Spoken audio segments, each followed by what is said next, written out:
Bom dia, Marcelo Paes Barreto, de Guarapari, Espírito Santo.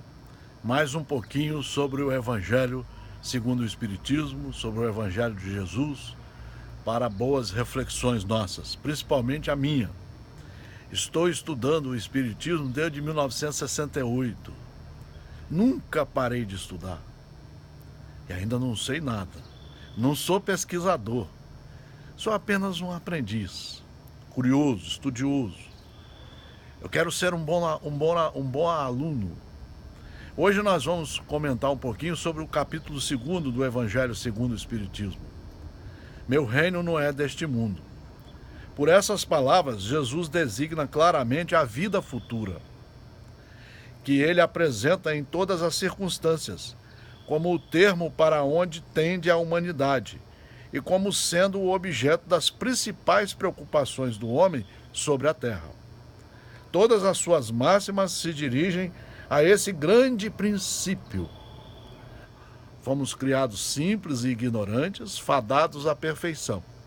Temos um passado de obras boas e ruins, temos um presente que deveríamos estudar, retificando os nossos erros e buscando acertar os acertos, buscando cultivar o bem em todos os seus aspectos pedagógicos dentro de nós e na relação nossa com os nossos semelhantes.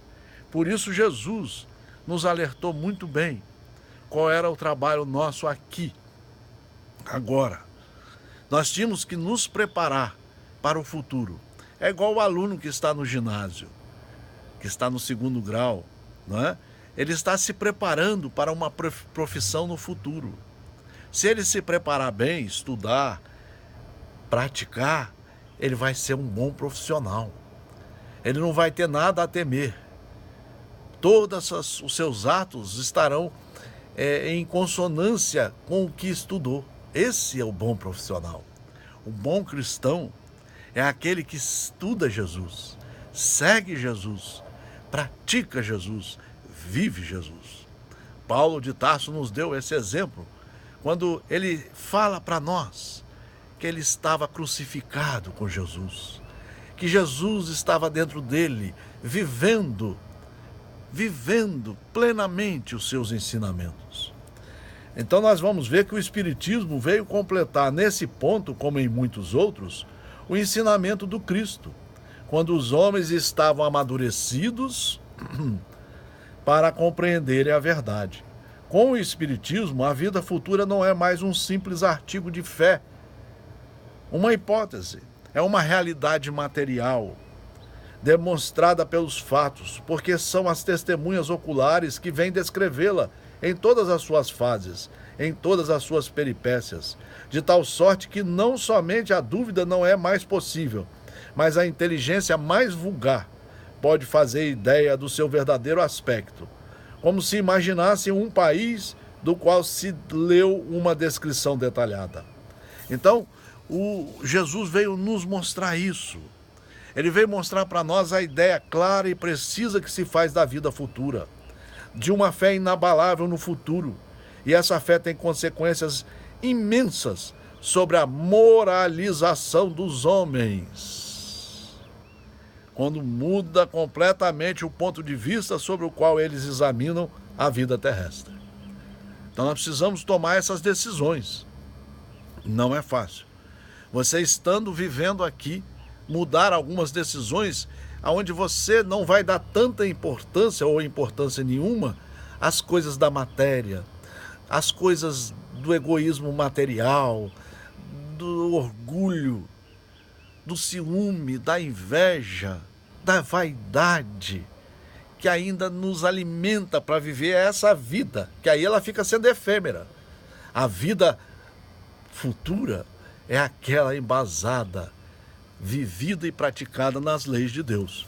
Nós vamos ver isso na conclusão deste capítulo, quando o Espírito, que foi uma rainha, diz assim para nós: rainha eu fui entre os homens. Tem gente que quer dizer assim: eu fui coronel, eu fui major, eu fui professor, eu fui advogado, eu fui juiz, eu fui político, eu mandei, eu fui prefeito, governador, presidente.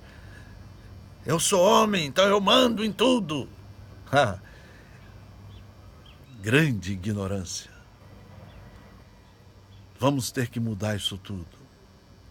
Jesus mostrou o caminho. O caminho está naquelas lições pedagógicas das bem-aventuranças.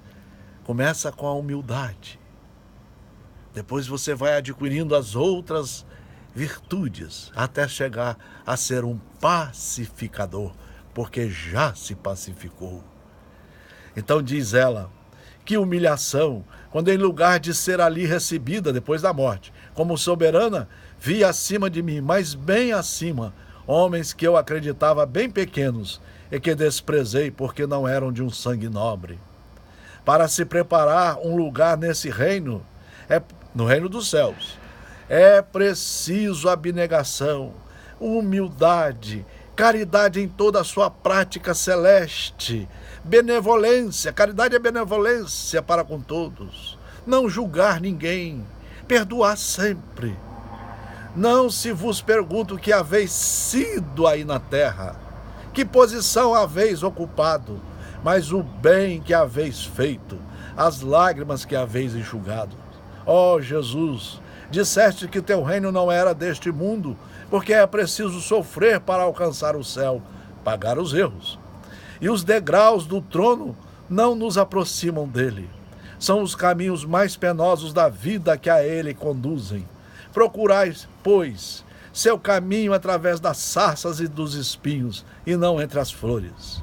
Os homens correm atrás dos bens terrestres, como se os devessem guardar para sempre. Mas aqui não há mais ilusões. Eles se apercebem logo que não agarram senão uma sombra, e negligenciaram os únicos bens sólidos e duráveis, os únicos que lhes são de proveito na morada celeste, os únicos que podem a ela lhes dar acesso. Esse é uma ideia precisa da lei de Deus.